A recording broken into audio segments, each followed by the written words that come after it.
All right. So you already presented out on the CMT Awards stage. How was that? It was good. I've been sitting there talking to Blake Shelton right before I went out there. I told him, Blake, give me a signal when I hit my mark.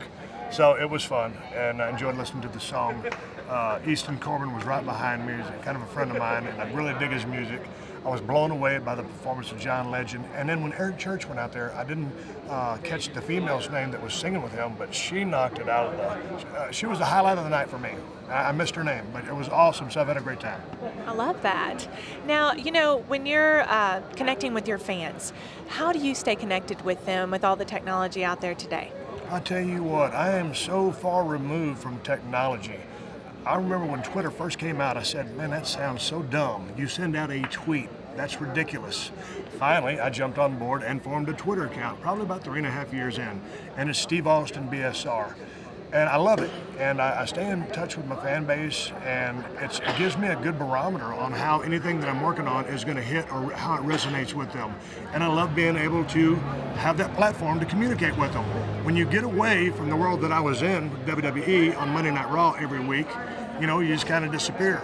So now I have that platform to give and take with my fan base and other people that put me where I'm at, and so I love to talk with them. Do you find that wrestling fans and country fans kind of overlap? I think there's a section of country music fans and wrestling fans that overlap, but there are two distinct different audiences. I go out here, you know, in the world that I come from, I mean, it's a whole different ball game, and obviously the superstars that are here in the country music industry, this is their backyard or their front yard. So there's some crossover, but make no mistake, whether I'm here or if they're in my backyard, there is a difference. Absolutely. And last question, you're a family man too. So how do you, with all the traveling you do, like how do you stay connected that way? Say again, I can hear you. A family man too, like how do you, you're a family man too, so how do you stay connected in that way with the family while you're out busy, traveling, everything? You know, these days, just lots of phone calls. And, you know, when I got off the road, I've been out of the business of pro wrestling about 12 or 13 years.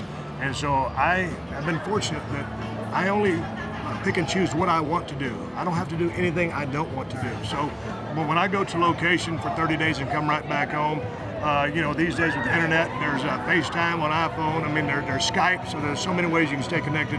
I love being with my wife and my 3 dogs, and we RV a lot. But when it's time to go make money to pay those bills that keep coming in the mail, you got to go do what you got to go do.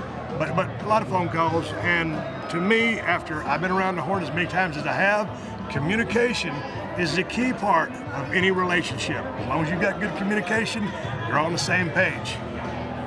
Perfect. Thank you so much. Thank you very much. I appreciate it.